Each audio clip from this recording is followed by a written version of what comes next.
Like it or not, we all have unfair advantages. Everybody does. To varying degrees, absolutely. Does it look different person to person? 100%. But we all do have certain advantages because of where we live, our occupation, our family history, our culture, ethnicity. Any number of factors can go into this, but we all have unfair advantages in one area or another. You could call it privilege if you'd like. I don't necessarily think that privilege is a negative word, although it's certainly been given a negative connotation in our culture today. But I'd like to discuss this, and I think the Bible clearly discusses this. So the verse I'd like to point out today, and I will actually use kind of as the outline for this video, would be 1 Corinthians 7:21. The Bible says, "Art thou called being a servant? Care not for it. But if thou mayest be made free, use it rather." So it's important to realize, based on this verse, that there is a calling for everybody. Everybody has a reason for their existence, a purpose, if you will, for their life. I believe that's God-given. Obviously, I approach this discussion and every other discussion with a Christian biblical worldview. And so the very basis for any argument that I would make or any conversation that I would have is going to be the Bible. But even if you don't approach it from that angle, I guess, I think everybody could concede that we all are a part of a larger community of people. And the way that community sustains itself is by the mutual contributions of every individual. And so if you believe that, then you have to believe that every individual has certain inclinations and proclivities that they bring to the table that allow them to skill share in such a way that is mutually beneficial both to them and the community. And that's certainly the case in capitalistic societies like the one that we live in the United States. And it's at least partially true in any economic situation. But so I think it's important to realize that we do all have a reason for being here, a purpose for our lives, that it's not only is it important for us to figure out what that is as individuals, I think it's our responsibility to figure it out. Because no one can be their best self and contribute as much as they possibly could to society unless they're doing the thing that they're wired to do, doing the thing that God designed them to do, and really tapping into those inclinations and natural abilities that they have. So it's important to figure that out. And I think a lot of stagnation and even depression come to fruition when people get stuck in the rut of doing something every day that they don't want to be doing. Now, I'm certainly not advocating that everybody go quit their job and find the thing that, makes you happy. Ultimately, a lot of us are going to have to make sacrifices and sort of pay our dues along the way before we get to a place where our professional lives is a reflection of our purpose. But I think it's at least important to understand that something out there would bring you fulfillment and that you should be looking for it, figuring out what it is, and then finding a clear path to get to it. So that's the first thing to notice in the verse there. Art thou called being a servant? He says at the beginning. So in the beginning of this verse, you're dealing with a person who's in a position, certainly that we wouldn't describe as a position of privilege. This biblical relationship here, servant and master, is very similar to our modern understanding of an employer and employee. So you're not dealing with an entrepreneur here. You're not dealing with a CEO. You're dealing with a laborer, effectively. And so, but if you're called being a servant, care not for it. And we'll come back to that. But notice that the servant is called here to do something. But if thou mayest be made free, use it rather. So what the verse is simply saying is that your calling is not bound by the limitations of your situation. And so you can fulfill your purpose with the limitations that you have. But if you can get to a place where some of those limitations are removed and your horizons are broadened, use it. It'll be beneficial to you. So that's the point of the verse. And so we all have a purpose. If whether you're an employer, an employee, you have a purpose. And you ought to find out what it is and move towards it. But I think it's also very important to notice from this verse that we just don't all start at the same place. Millions of variables contribute to every individual's current opportunities and limitations. We all have environmental limitations and cognitive limitations, limitations with our money and our resources, our access to certain helps. But what you have to approach that from the standpoint, not that it's a detriment to towards you trying to go after something and achieve a goal. It's simply the confines of your reality. Whether they may even be negative things that they hold a lot of people back. They don't have to be such. What they are is the confines of your current reality. And so, for example, I like to play disc golf. It's one of my hobbies that I have. Frisbee golf, if anybody listening is not familiar with the term, but you're throwing frisbees, playing a game similar to golf, the rules of golf, throwing them into a basket in as few throws as you can possibly do would be the goal. So of course you're throwing through the woods and fields and obstacles and things like that. And inevitably, whenever I play disc golf with friends, at some point in the round, somebody will make the comment, man, that would have been a great shot if that tree wouldn't have been right there, or something along those lines. And the thought always immediately enters my mind in that situation that, well, if we just removed all the trees, it wouldn't be a very fun game, right? And so I think that's the mentality that you have to take with life and with going towards a goal or a calling or a purpose in your life, is that the confines of your situation and the things that are the limiting factors in your life, whether that be your ability to think, your current academic scholarship level, or whatever it might be, those limitations are simply the confines of the game. Like those are the rules of engagement right now. They don't have to be permanently. You can work towards improving them. But those are simply the things, the obstacles that are going to cause the end goal when it's reached to be that much more fulfilling. Matter of fact, I would go so far as to say that we could quantify satisfaction with the formula achievement times obstacles. And so that is to say that when you accomplish something, it's only as satisfactory as the difficulty of doing so would allow for.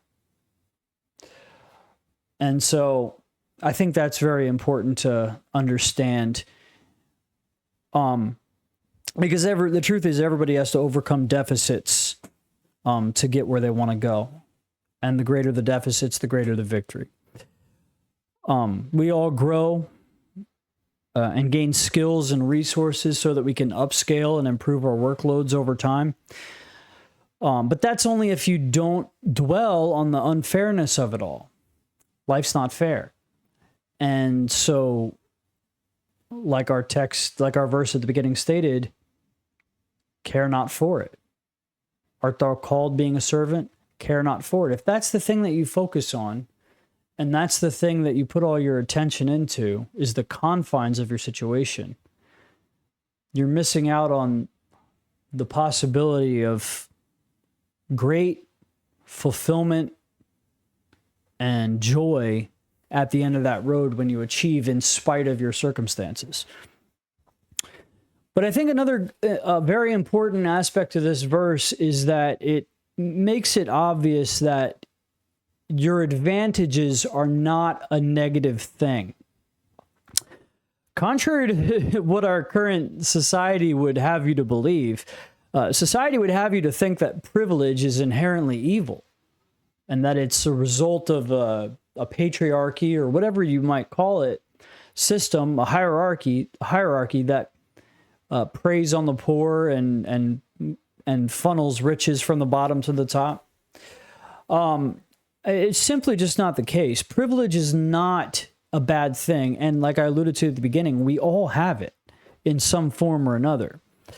No doubt some have more than others, but that much is out of your control. And so as much as you can focus on the controllables in your life, the better off you'll be.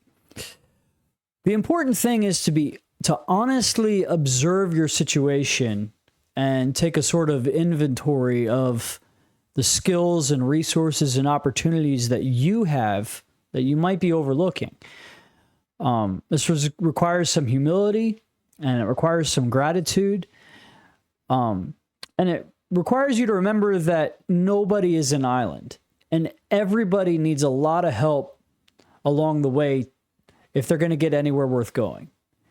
I think we, especially among men, there seems to be this prevailing idea that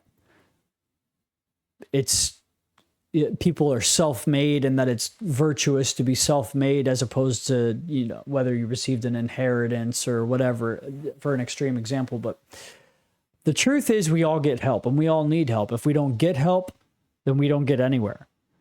And the sooner that you realize that, the better off you'll be. The more grateful of a person you'll be, and generally speaking, the more grateful of a person you are, the more good things will come your way because people will be attracted to that quality and they'll want to help you. Nobody wants to help a whiny brat who is entitled or a victim. Not really. But when people look back down the ladder of achievement and success and see people behind them on the same path as them, but farther behind them on that journey, who are struggling in much the same way that they remember struggling in their past, they're very inclined to reach down a hand and help them up that ladder a little bit more quickly because they'll remember how people helped them. And so it's very important to have the right mentality when it comes to that. On the contrary, people who they have a victim mentality, they're very entitled, they want a handout, they just don't get as much help because they don't display attractive qualities that would incline the person in position to help them to think that they're going to do well with the things that they're given and make the best use of them. People don't want to be enablers. And that's what it is when you're helping someone who hasn't got themselves into a position where they're doing everything they can to help themselves. So now my starting point will be wildly different than yours. But just for example, I can give you examples of some things in my life which were advantageous to me or have been advantageous to me. I've written a couple books which really developed my ability to organize and articulate my thoughts in a succinct manner. I'm a carpenter by trade. That's my day job. I work for a pole building company, and that's allowed me to take the office that you see me in right now was a rundown shed that was going to be thrown away. It was given to me, and I was able to take my skills in carpentry and modify this building to be an office or recording studio. I spent several years live streaming billiards content and doing commentary on it. And that allowed me to amass a lot of equipment, the microphone that you see, and the camera that I'm using, and the computer that I have, and all these things that are good tools for this YouTube channel that I'm getting going. Well, those things, I already had a lot of them because of my previous experience doing live streaming and commentary for pool. In addition to that, I have a lot of some experience as a preacher, and I just alluded to the commentary that I did for billiards, and those two things have helped me get relatively comfortable with public speaking. Although it is intimidating being behind a camera and just speaking right into a camera and to an audience that hopefully is listening, but it's definitely different. So there's still a learning curve there, but some of these skills I acquired along the way have put me in an advantageous position, and there's nothing wrong with me drawing on those experiences and those the help that I've got along the way and sort of rolling it over into this new endeavor. Well, I'd be a fool not to do that. And in much the same way, the same applies to whatever privileges you might have as an individual for whatever you're trying to get into and do. If you're honest with yourself and you look in your set of skills and your set of toys that you have, electronics and stuff like that, there are things that you have that are useful, if you'd be honest about it. But the thing is, like, when you get on YouTube, like, and I like to watch, like, I'm a carpenter, so I like to watch these woodworking videos and stuff like that. And inevitably, and if you get in the comment sections, one of those videos, you'll find someone going, yeah, well, of course you can do this, that you call it an easy project and you're making this profit on it, but you've got $20,000 worth of tools in your shop, and not everybody has that. Well, yeah, but that's, first of all, that's not how the guy started out. He probably started out with not much of anything, borrowed some tools, made projects that he could, sold those, reinvested his profits into upgrading his tools and upgrading his recording equipment and all these things, and building a business. And by the way, probably while working a full-time job on the side. And that's the thing. People don't want to work. And I think that'll probably be the topic for the next video. I think it'll be touching along those lines. Work is not the problem. Work is not the enemy. The problem is that you're not fulfilled in your work. And I think that's what we're going to talk a lot about in the next video. But this idea of privilege being inherently evil and the people that have are holding down the people that don't have, it's just not true. We all have privilege. We all have things that are going to help us along the way if we're willing to be thankful and grateful and honest about it and use it rather, like the verse said. Use it rather if you can be made free. So if you're somebody who's starting at a deficit, you've got two choices. You can play the victim and you can sulk and you can stay right where you are. Or you can start where you are and start working towards gaining the skills and the resources that you need to get to where you'd like to be. That's the only two choices that you have. On the other hand, if you are particularly privileged, which you might be, you have two choices. You can sulk in the guilt that today's society tells you that you deserve to feel, or you can do what the Bible says and use it. The choice is up to you.